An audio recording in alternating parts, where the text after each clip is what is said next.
Good morning, everyone, and thank you so much for joining us for the April virtual Coffee and Commerce event presented by Carolyn, Program Director of Preferred EAP at Populytics. At this time, I kindly ask that everyone please mute your microphones and turn off your video to limit any interruptions for today's presentation. I will invite you to unmute and resume your videos later on in the program or during the interactive parts of today's presentation.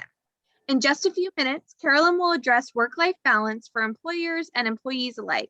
She'll identify essential elements for finding balance and simple daily exercises to restore well-being and bolster your resilience regardless of the stressors you face each day. If you have questions throughout the presentation, please feel free to submit them in the chat or wait to ask them live at the end of the program. I would also like to recognize Populytics as today's sponsor. With us today, we have Jennifer Dietz with Preferred EAP. Jennifer, thank you so much for sponsoring our 2021 Coffee and Commerce series. Truly, without your support, we wouldn't be able to provide such resourceful and relevant programs to our community. So without further ado, Jennifer, I would like to turn it over to you to make some sponsor remarks this morning. Good morning. Thank you, Liz. Thank you for the opportunity to speak with you before this month's virtual event. As we all know, COVID-19 has disrupted just about every aspect of our personal and professional lives over the last 14 months. As many Pennsylvanians become vaccinated, it's important for employers to focus on a multi-pronged effort to keep workers healthy physically, mentally, and emotionally. As I'm sure many of you know, worksite well-being is not just the latest industry buzzword. It's an area that has evolved from simple employee perk programs to comprehensive packages, giving employees incentives, tools, social support, privacy, and strategies to adopt and maintain healthy behaviors. Making investments in these areas not only supports the competitive recruitment process, but also has an impact on decreasing turnover and managing healthcare costs. With so many avenues available under the well-being umbrella, I encourage you to engage with Populytics to support future decisions about managing the well-being of your employees as your organizations grow and transform. Populytics is a wholly owned subsidiary of Lehigh Valley Health Network designed to support the movement to value-based care. Value-based care places emphasis on evaluating the total cost of care for an employee population instead of looking at a singular office visit or procedure. For Populytics specifically, we focus on connecting with employers across the network's footprint, including Northeast Pennsylvania and the surrounding communities.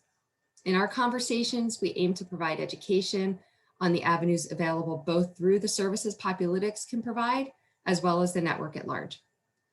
Populytics engages with employers to include occupational medicine services available locally through LVHN Health Center at Tannersville, mental health support, coaching, and consultation through Preferred EAP, comprehensive corporate wellness solutions provided by Benefit Corporate Wellness, and strategic collaboration with Highmark on a joint insurance product, Lehigh Valley Flex Blue. With all these services, our objective is to support leaders in creating a culture of well-being that permeates the population. Employers who are passionate about health and well-being of their employees are committed to a long-term strategic focus. We'll see the benefits mentioned earlier. LVHN has invested in these resources for our own colleague base of 20,000 and growing. We use our population as a learning lab to test our services before bringing them to market. Populytics and LVHN are only a phone call away or email as resources to support you and your organization. The Chamber team has my contact information. I'm happy to serve as a connector for anyone who has questions about our services or would like to strategize on how to leverage resources available at LVH Pocono and across the LVHN network. We are privileged to have the opportunity to serve employers and communities in the Pocono market and look forward to working with you on your well-being journey. Thank you for your time and attention this morning. I'll hand it back to Liz to move us on to the rest of the agenda. Thanks, Liz. Thank you so much, Jennifer, and thanks again to the entire team over at Populytics for your support on this series. It is now my pleasure to turn it over to today's speaker, Carolyn Lamparella, Program Director of Preferred EAP at Populytics. So Carolyn, thank you so much for joining us today, and the floor is yours. Okay, great. I'm going to go ahead and share my screen. But before I do, did I see in the chat, Liz, that it's your birthday? today. It is. Well, happy birthday. Thank you. I'm so happy to spend it all with you this morning. Well, hopefully it's worth your while, right? That's a big sacrifice. So yeah, okay, so let me see if I can get it started. Sometimes it takes a little while to, okay, trying to get to the slideshow here. All right, there we go. I got to move that out of the way and get to the beginning of the slideshow from the beginning. Okay. And can you see my screen? Oops. Yes, it looks perfect. Okay, great. So I'm just trying to move this thing out of the way. Okay, great. Well, thank you so much for inviting me to be here. It's always a pleasure to work with folks from Pocono. I just love, we at LVHN, every time I have an opportunity to go to visit folks in Pocono, it is such a joy because one of the things that I love about the area is it just always feels like a family, and everyone just feels so connected and supportive of one another. So I welcome the opportunity to make this connection today. Again, my name is Carolyn Lamparella. I am the Director of Preferred EAP. I have been with Preferred EAP for, I don't know, about 16, 17 years, something like that, and worked in a variety of roles. I've had the privilege of being the director for the past 5 years. And with that, part of my personal mission in directing the EAP program is to just increase access to mental health support and to really raise awareness about the importance of acknowledging our emotional well-being and treating it the same way that we would treat our physical well-being, right? We do a great job of taking care of ourselves physically, but often our mental well-being, we don't address it in quite the same way. So, my hope is to overcome the stigma and to just have people rethink the way we approach emotional wellness. So that is my personal mission, and certainly part of emotional wellness is talking about work-life balance. And this is a topic I've been talking about ever since I started at EAP. And certainly it has evolved. The way we approach work-life balance has changed dramatically in the time that I've been a therapist. And that's because of a lot of things. The technology and the immediate accessibility that we all have right now has changed the way we approach work-life balance. Most people are at home and they have their email on their phone, right? And so there's this expectation that we respond immediately to everything. And so the idea of balancing work and home has become ever more challenging. And then you had COVID-19 on top of that, and we have really had to rethink how we approach work-life balance. And with that, I'd like to just start with, I think we have about 18 people on the call. I'm very curious, and maybe you could just put this in the chat. How many folks on the call are working remotely, and how many people actually have to go into the office every day? If you wouldn't mind just putting that in the chat, I'm really curious to just know about the audience and who I'm speaking to and what some of your personal challenges might be. I'm just trying to see if I can see the chat here. I can do both. I'm doing both. Okay. Working in the office typically, both. Thank you. Okay, so it looks like there is some flexibility. No office, I work in the office, mostly remote, mixed in video appointments. Okay, so we really have a mixture of folks here, and isn't that great that we now have that flexibility of being able to work at home or in the office? I mean, that to me is a tremendous benefit that has emerged from COVID-19 is really, and in some ways, I think that really has helped with our work-life balance. Some folks that I talk to who have that option now, they feel like they have a little bit more power to manage their day so that they can have a little bit more balance. But for some folks who are working remotely, it has resulted in a tremendous feeling of isolation and disconnect from their employer, and certainly their workday has changed dramatically. You know, a lot of the things that we used to take for granted, those little informal moments that we've had with our coworkers, you know, the opportunities just to get up from your desk and move, you know, to the lunchroom, or to go, you know, go step outside, or, you know, those natural breaks that we created in our day are a little bit harder to come by. And we have to be so much more intentional than we ever have been. So thank you for your responses. I'm going to move on because when I talk about work-life balance, hopefully I'll be able to, there we go. When we talk about work-life balance, what I think of more so than actually like having work and separation between work and home, I think more of an energy balance, right? So I like to talk about work-life balance from the perspective of stress management. Really, and when I say stress management, what I really mean is energy management.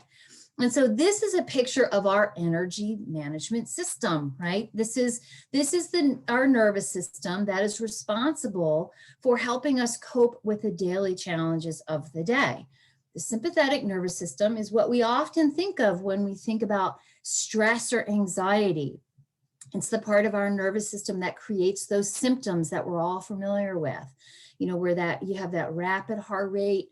You know, sometimes people have digestive problems, they have difficulty concentrating, you know, they might have some physical symptoms like butterflies in the stomach as a result of activation of the sympathetic nervous system.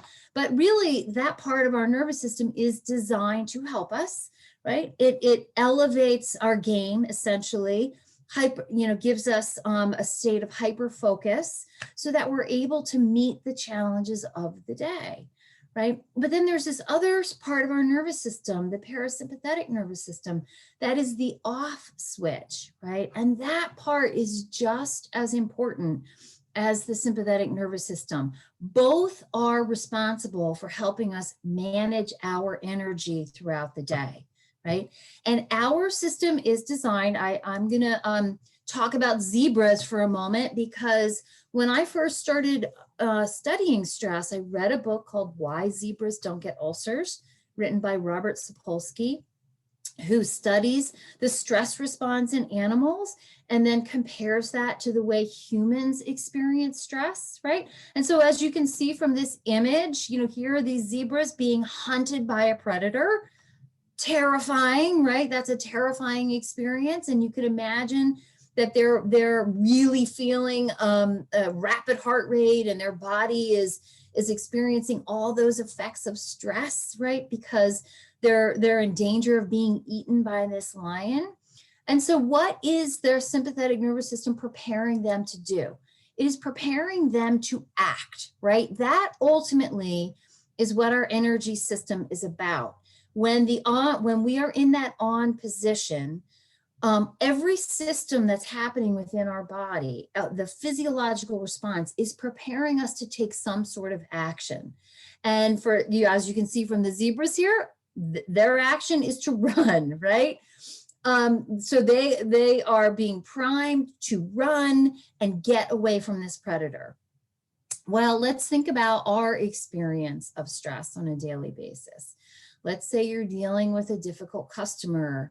If you're in healthcare, a challenging patient, or maybe a colleague or a boss or something that is causing you to feel some stress and anxiety and worry and fear, all normal responses to a stressful event. Well, when was the last time you were able to say, excuse me, I'm just going to go for a run and I'll be right back and then I'll deal with you, right? We don't always have that option of getting up and running, right? So we have to come up with other strategies for us to manage our energy, because running away is not always an option. You know, for the zebras, they're able to run away, right? And once they are away from the stressor, they now engage in rest and relaxation. Their body is restoring itself, right? They're hanging out by the stream. They are not worried about the lion. They are not thinking about that lion. What do we human beings do? We think about it, right? We replay it over and over. We are worried about where is the lion? When is the lion coming back? We get hyper focused on the stressor, the thing outside of us that is causing us stress. And that is a huge, huge drain on our energy system. And unfortunately, we are the only species on the planet that is able to do that, to think ourselves into a stress response. So we can have a stress response without there being any real danger, right? Zebras don't do that. They only respond to what's in their environment, right? So they respond, their senses take in the information and they respond and they act accordingly. Well, human beings, we have that added, the benefit and the curse of that frontal lobe, that brain that is able to think ourselves into a stress response. So now let's take something like COVID-19, which, in many ways has been our lion, right? That is the predator that we have been facing for the past year. And it has resulted in us being in a state of hyperfocus, right? And unfortunately, with no clear understanding of how long is this going to last, right? And that is one of the goals of our stress system, of our energy system, is to help us determine how long is this going to last? What action do I need to take to put me on the right path to resolve this stress? And what is the potential outcome? That ultimately is what our sympathetic nervous system is trying to help us determine. And with COVID-19, it has been such a moving target. It's so new and unfamiliar, and we're learning as we go. And so the end result of that has been perpetual hypervigilance. And, for many of us, you may have experienced that pre-COVID. I mean, there are certainly certain jobs that result in a perpetual hypervigilance, like if you are in healthcare, if you are a first responder, a police officer, those jobs are sort of like that, where you're in that perpetual hypervigilance. So what does that mean? It means the sympathetic nervous system is in the on position all the time. And unfortunately, our system is not designed to work that way. It just isn't. That's not how it was meant to work. It was meant to go back and forth between the on position and the off position. That's how we manage our energy. That's how we maintain energy balance. Well, one of the added challenges we've all had is with COVID-19 is working from home, right? And so working from home has completely disrupted that balance because there's no clear separation from work and home like there used to be. There used to be the drive home. Now, for those of you who have the option of going into the office and working from home, you have a little bit more control over that. But for those who don't, this may be what you are experiencing. This is the end result of hypervigilance. As you can see from this diagram, this is the result of chronic stress. And chronic stress really is just the sympathetic nervous system in the on position for too long a period of time without the balance of time by the stream, right? The rest and relaxation. So for many people, I've heard this time and time again, that people are saying they just feel exhausted. And that exhaustion is the end result of that chronic hypervigilance, right? So what are we going to do? How are we going to manage our energy in these uncertain times when we're still, every day you turn on the news and there's something new for us to be thinking about, for us to be worried about, right? There are so many stressors out there that we don't have direct control over, right? So the only option that we really have right now, in order to restore some sense of balance in our life, is to switch from focusing on the stressor, which means we have to let go of the lion We have to stop worrying about where the line is. And we have to start getting a little bit more connected with what's happening inside of our body. What type of physiological response am I experiencing right now? Because the good news is we actually do have control over that. We don't have control, direct control over when COVID-19 is going to be resolved. We don't always have direct control over some of the stressors that we face in a day, right? And so we have to now turn our attention to, how am I responding to that stressor? What's happening in my body as a result of this exposure to this stressor? That's how we begin to balance our energy, and in balancing our energy, balancing work and home, right? Because the lines are blurry, and they will always be blurry from this day forward because of technology, because of our awareness that, you know, we have options. We can work in the office, we can work at home. So that, you know, the work-life balance of long ago, I think, is gone. So we have to now turn our attention to, how am I going to manage my stress? And the way I describe it is it's sort of like going from portrait view. You know, if you imagine portrait view on your phone, when you are in portrait view, there's a sharp focus, right? Everything is in sharp focus, and you're hypervigilant and you're locked in. This is what's going on when our stress response system is in the on position, right? We're in that portrait view, and that's good. That's actually a good thing, because what happens in our body in that phase is chemicals get released that help us deal with that stress, right? That stressor. Well, we have to balance that with time in panoramic view. And what is panoramic view? Well, it's sort of like sitting on the beach, gazing off into the distance, not locked in on anything in particular, right? You're just in that relaxed visual gaze. And it's in that moment, it's a moment of restoration. There's a guy that I follow his work. His name is Andrew Huberman. He has a lab at Stanford University, and he studies professions that are engaged in really hard work for a long period of time, like the military, or surgeons, or, you know, healthcare workers, where they have to be on for a really long period of time.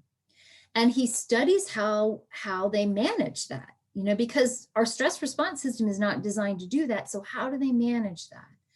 Well, what they do is they go in between these two states, portrait view and panoramic view, multiple times a day, right? We are only designed to be in hyperfocus for no more than really 90 minutes. We have something in our body called the ultradian rhythm, which our sleep cycle is like that. We have multiple ultradian rhythms over the course of the day, over the course of our sleep, but we also experience this during the day, and it's about 90 minutes. That is as long as we can maintain that hyperfocus before we need that feeling of restoration. So when I talk about work-life balance, what I'm talking about is different than the way we used to talk about it. I'm trying to get folks to think about, okay, let's talk about your workday and what happens today. And I have heard time and time again, people say to me, I get to work, I just plow through the day. I don't take a lunch break. I don't take breaks because I want to end 30 minutes early. You know, I want to get everything done so I can get out of there.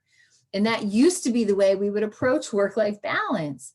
But the problem is, throughout the day, as you are experiencing stress, what's happening inside your body is stress hormones are being released, okay? They continue to be released over the day, and they compound, right? So gradually over the course of the day, these stress hormones are increasing. And by the end of the day, if you've had no breaks, then your stress hormones have reached a level where you now feel exhausted, right? There, one of the things about stress is we study what makes people quit, what makes animals quit, right? And what we know is that we quit when stress hormones reach a peak level. Once we reach that level, there's nothing left. Like our bodies start to shut down. And that is the have with people who just work, and never weave in moments and calm. So so for everyone on the call, what I want you to be thinking about is I just got a message that my connection is unstable. My internet connection is unstable. So if for some reason I cut out, guys, I hope that everything will be okay. It always makes me nervous when I get that signal. But so what I want to be thinking about, these are areas of well-being. These are the things that if we want balance in our life, we have to be very intentional about these areas, right? Because we know that these are the activities that help to restore us, right? We know that to be true. Movement. Everyone, we talk about the value of exercise all the time, but really just movement is powerful. And I'll talk a little bit more about that. Our breath, managing our breath. I'm going to go into greater detail about that, because this is the number one way for us to manage the physiological response to stress. And it's one of the few systems in our body that we have direct control over, our breath, right? Having positive social interactions. Now, obviously, this has changed with COVID-19 and all that social distancing. Hopefully that will be changing. But even small, positive social interactions, like if you go get your coffee in the morning, having a brief social exchange with somebody that's positive changes your physiology. Physical affection changes your physiology. Laughter, allowing yourself to feel your emotions fully. A good cry, right? Sleep by far is the best thing that we can do. Engaging in mindful meditation or prayer or engaging in your spiritual practice. We know that all of these things helped to change the physiological response in our body, right? But what is the challenge that we all have? Now, many of us set goals. Like when we talk about wellness and work-life balance, we are a goal-setting society, which is not a terrible thing. Like goals help us identify the path that we want to put ourselves on, right? And for many of us, like a goal might be to lose 10 pounds, right? That's my goal. That's what I'm shooting for. But the problem we all have is we do not rise to the level of our goals. We fall to the level of our systems. So if your system is terrible, if your system is not sustainable, like if you have a goal of losing 10 pounds, part of your system is I got to the gym for an hour every single day, but your life is not consistent with that system, and you have a hard time accomplishing that, then it's going to be really hard for you to reach your goal. So we need to rethink our routines, our habits, right? And COVID-19 has totally disrupted that. As Jen indicated in the beginning, our work and our home habits have completely changed out of necessity. And disruption to our routine, also a huge drain on our energy system. Because what is the purpose of a habit?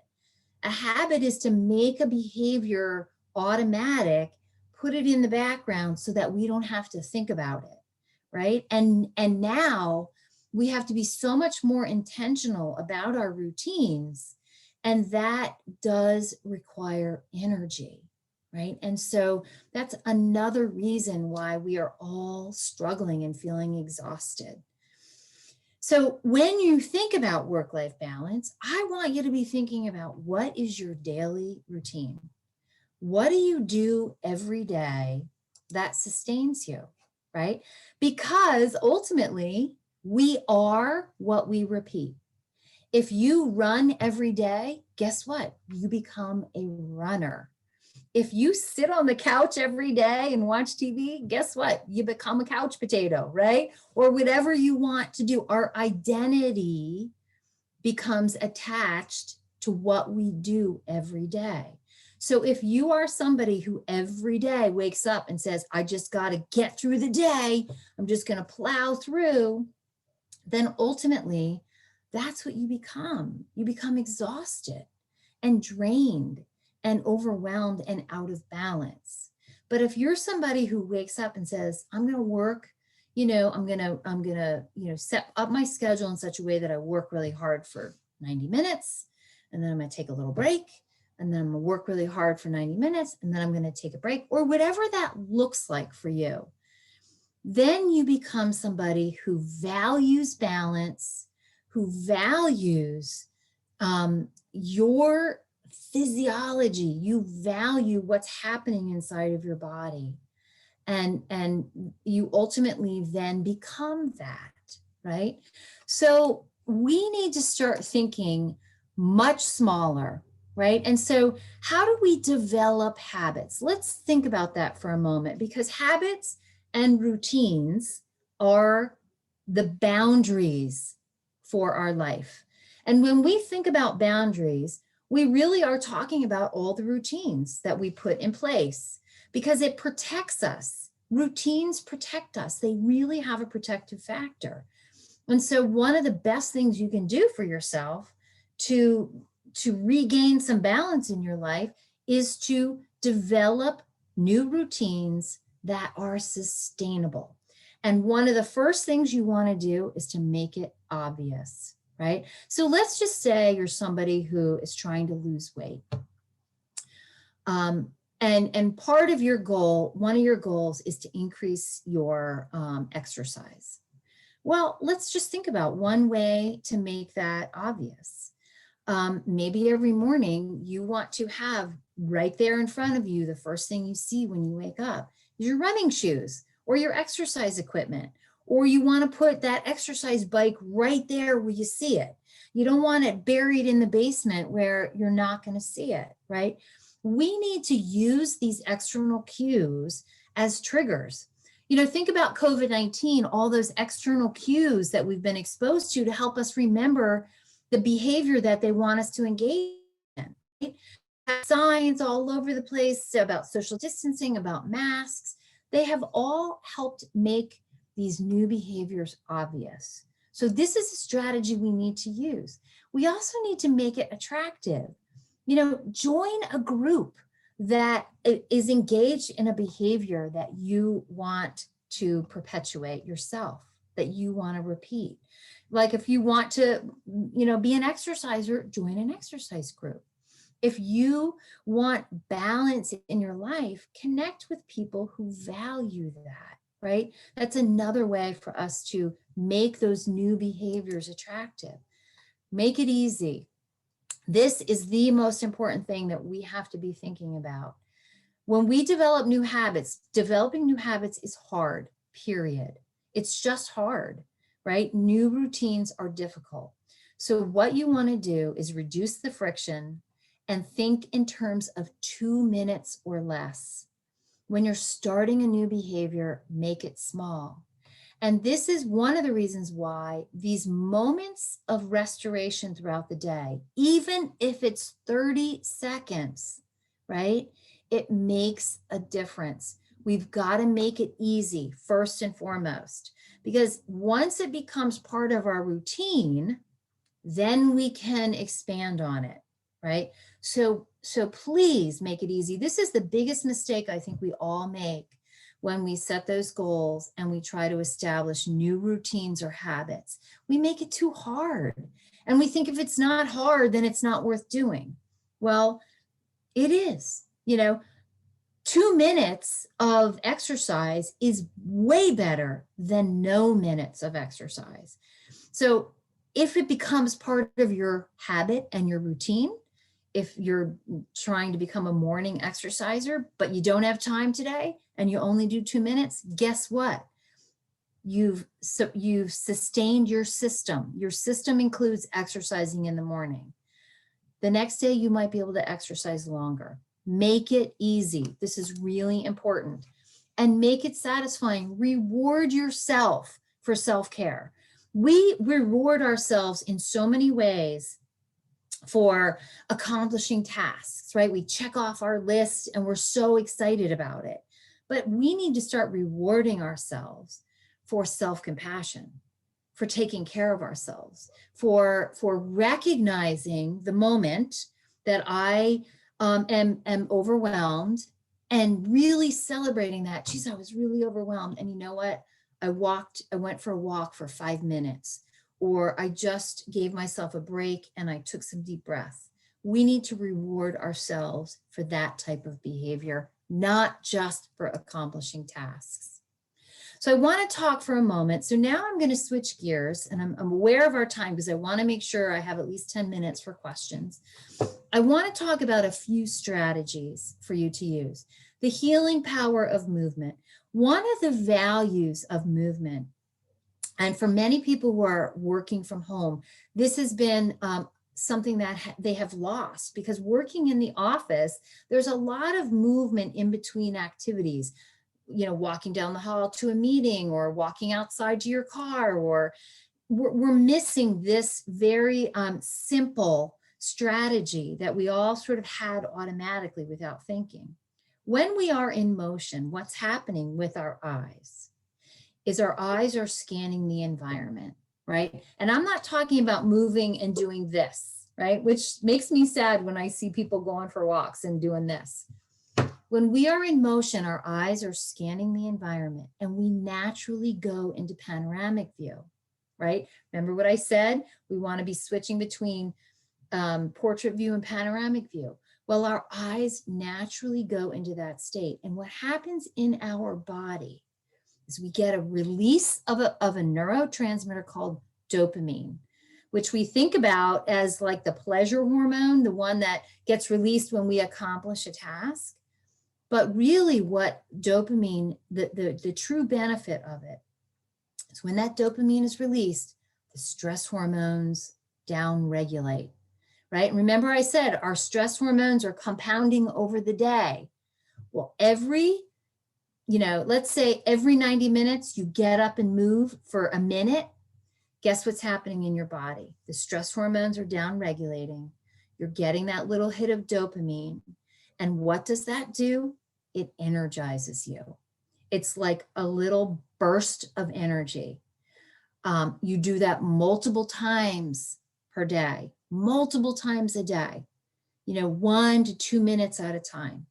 And what happens is the stress hormones are down regulated, and it gives you this much space left over so that when you're home, you have some energy left, right? So think about how you can weave in movement into your day.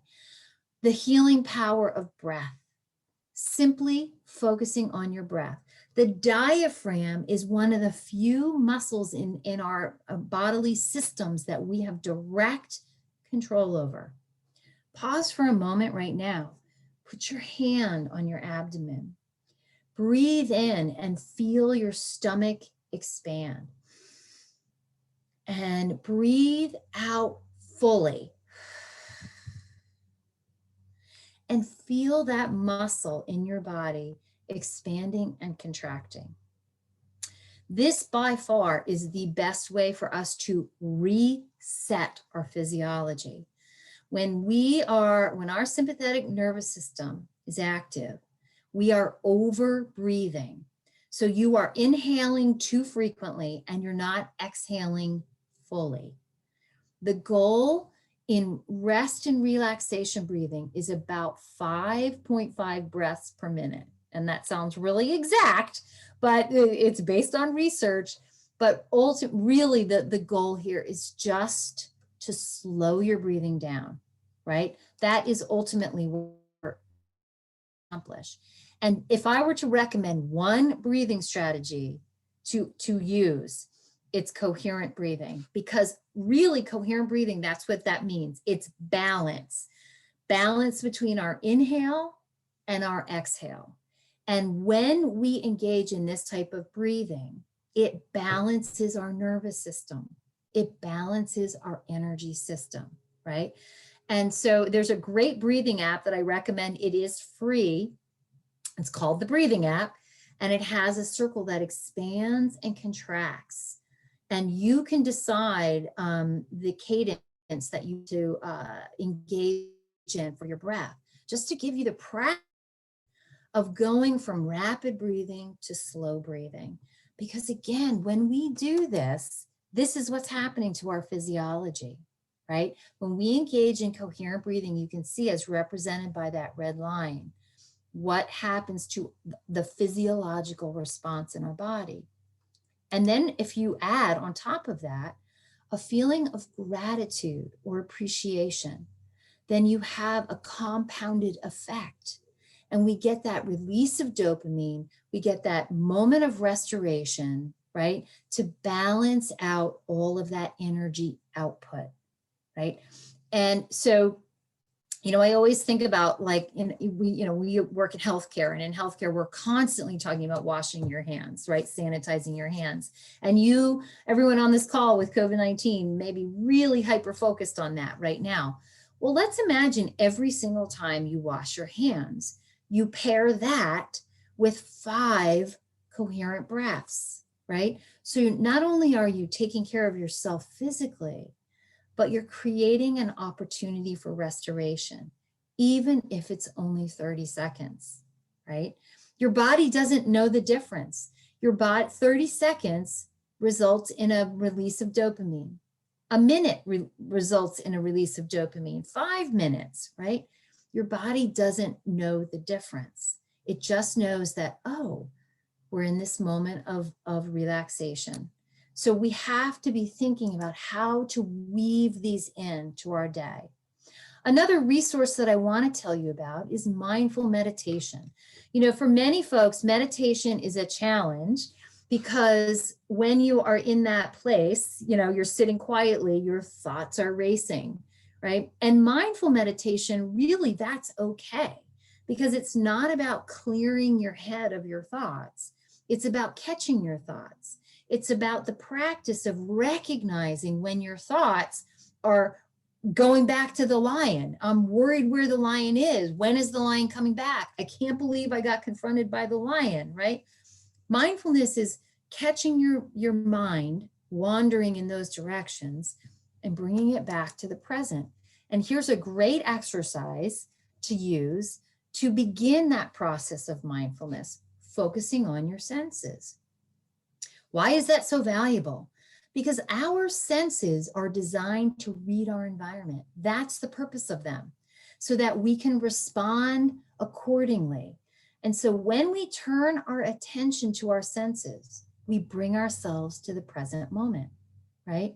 And again, this is something we can do multiple times a day. But what I also want to emphasize is sometimes we need those external triggers to remind us. So you need to be thinking about how you design your environment to remind you. Just like those social distancing signs, those mask signs everywhere, we need to have signs like the stop sign. That is a trigger that reminds us, stop, take a breath, observe what's happening in your body, and proceed with self-compassion, right? Think about your work environment. Think about your home environment. Where can you put signs or signals, objects outside of you that remind you? How can you use your phone to set reminders, to just create that feeling of pause throughout your day, multiple times a day, so that whether you're going into the office or working from home, you have those intentional pauses several times a day. Here's another example of an exercise. This came from a medical practice. This is something that they use. They, as a group, as an office, they came up with this and decided that this was how they were going to manage the chaos of their environment. Anybody in the office could say, hey, I think we need to take a stand. when they were aware that the stress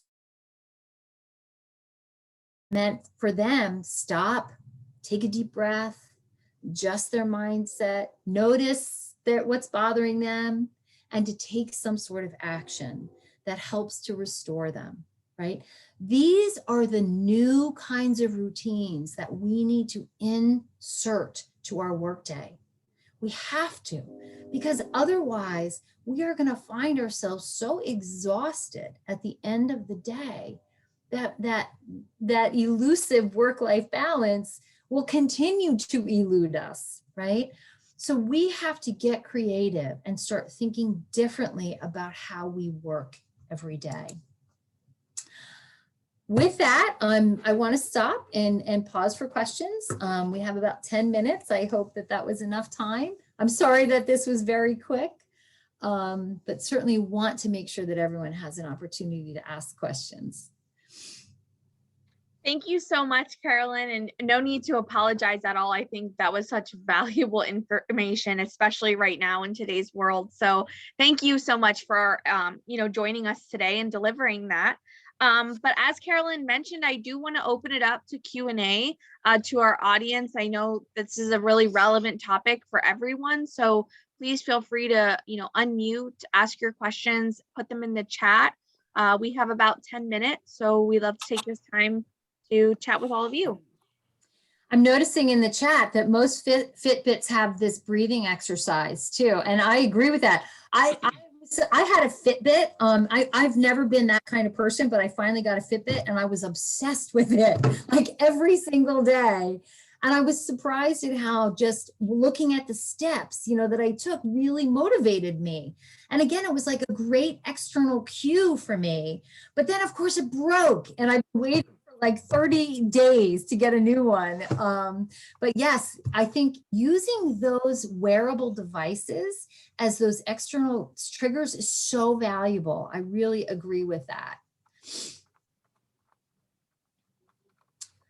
I see a question. What are your thoughts about juggling work with a child at home, learning virtually? Oh, I think it is incredibly challenging. But again, I think what's really important is setting up a schedule, setting up some type of routine that you can commit to. And of course, wherever possible, pull in those other resources. If you have other resources, making those connections, really conveying to your employer what your needs are.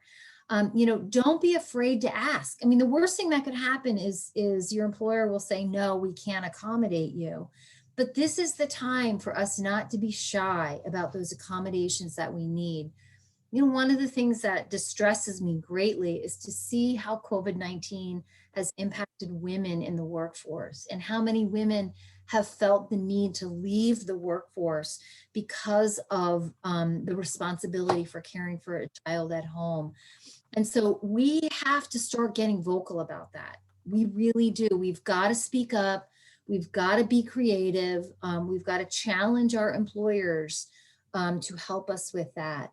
But, with the kids in particular, I think establishing a routine that also includes those breaks for them is so important because so many of the kids are getting drained as well. Their energy is getting taxed with all of those video encounters that are portrait view, right? That's why we have Zoom fatigue now. That's a real thing, right? I'm just looking to see what else came in. How we help kids through the stresses. Is there something different due to age? I think, yes, I think that younger kids probably experience this differently than older kids. And I think it is largely due to exposure to technology. Our adolescents are not getting enough sleep, and that is a big factor in stress. Sleep. I just did a webinar 2 days ago on sleep with lots of information. I've learned a lot about sleep, but it is the one time when our bodies are truly in rest and relaxation. And unfortunately, we deprive ourselves of sleep.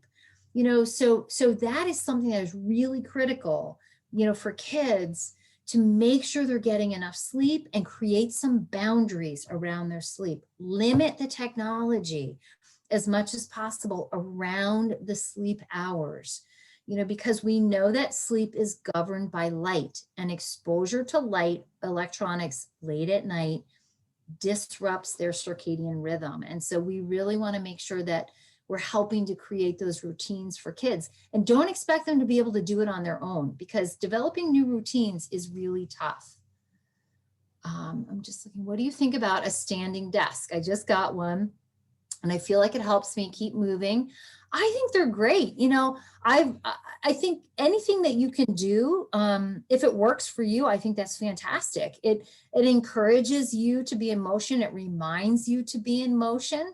I know some people have struggled with those standing desks. They have a hard time focusing, but I think it's great. And if you were able to move it up and down, I had one of those at home, at my office.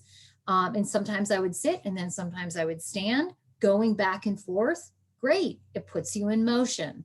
And again, anything that helps to remind you to be in motion is great. I had a mini stroke in December and lately I feel overwhelmed with all that. I'm getting married in 2 weeks. Oh my goodness. Wow. That's a lot. That's a lot. Getting married in 2 weeks. Well, congratulations. Absolutely, you're going to have to be really, really intentional about developing habits that sustain you. You really need, and think small. Think small habits that you can repeat. That's really, really important, because you don't want to overwhelm yourself more with goals that aren't achievable, right? And so really think about, what are those daily habits? What I recommend for folks is make a list of kind of what you do every day, including brushing your teeth, right? Think about how many times a day you brush your teeth, and can you pair something with that? Like when you brush your teeth, right before you brush your teeth, you're gonna take 5 slow, deep breaths. After you brush your teeth, you're gonna take those 5 deep breaths. That's how we can build these new habits in a way that doesn't overwhelm us and create too much of a burden for us. Let's see what else. iPhone has health app that is free, that helps with sleep. Yes, steps, etc. It shows you a lot of the data. Yeah, I've not really experimented with that, but I think there are so many great apps now that we can use to help remind us, and I think we should be using technology in that way, right? Not just using it to scroll and through our Instagram or Facebook or social media. We need to start making these apps work for us. And those external cues are so, so valuable, right? Because we can't rely only on our brain to remember everything. It's just too much. We can't. So we need to design our environment in such a way that it supports us. Really, really successful people have no greater willpower than anybody else. They just do a better job at designing their environment to prevent themselves from being triggered negatively, right? So that's what we need to be thinking about, is how can we design our environment to sustain us, right? And so I think definitely using those apps. Yes, and I like the desk that you can move up and down. I think, yeah, let's use these devices to help us. Yes, the teenagers, they do, they're no different. Their stress response system works the same way as ours, right? It's exactly the same principle. So they're going to need movement and exercise just as much as we are. And they get the same benefits, right? When they go for a walk, they wind up in panoramic view, right? They get that feeling of rest and relaxation, just like we do. Liz, did I miss anything in the chat? I'm just scrolling through here. I don't think so. I think you hit all the questions that came in. I think we have maybe time for one more. If anyone else has a question, now is the time. Any other questions today? So one thing I want to just say, and this came from my sleep presentation, because I often get asked this question about naps, right? Like a lot of time, and especially now if we're working from home, we're actually finding that more people are taking naps, right? And sometimes it's to accommodate for lack of sleep at night. So if there's one piece of advice I want to leave with you is if your sleep schedule is disrupted, focus on that first before you do anything else. Get your sleep schedule in line. And I think my sleep presentation will appear on our website at Preferred EAP. Take a look at it and see if there are things you can do to improve your sleep. Same thing with your kids. Get that in line first and foremost. And if you need a nap, keep it short in duration, no more than 20 minutes, but not too late in the day, right? Because naps do help to restore our energy throughout the day. It's like those breaks that I'm talking about, but just be careful to take, if you're taking a really long nap, it probably means you're not getting enough nighttime sleep. So hopefully that helps. Awesome. Thank you so much, Carolyn, for that, You're last tip and trick today. But I do believe that's all the time we have time for. I invite the audience to please feel free to contact myself or Carolyn with any follow-up questions. But you will all be receiving a follow-up email with the playback link for today, as well as a virtual business card list. Before we leave, I just want to remind all of you that the Chamber is hosting our first in-person mixer this Monday at Rainbow Mountain from 4 to 6 p.m. And then we're also hosting our virtual Youth Appreciation Ceremony next Friday, April 30th at 12 p.m. To stay up to date on all of the Chamber events, you can go on over to our website, poconochamber.org, or just reach out to myself or Mike or Kaya, and we'll get you registered for an upcoming event. The Chamber is here to serve you for all your business needs, so please feel free to call our office at any time. This does conclude today's presentation. I hope everyone has a wonderful day, and we hope to see you all either virtually or in person very soon. Thank you so much, everyone. Thanks so much, Liz. Thanks for inviting me. Take care, everyone. Have a great day.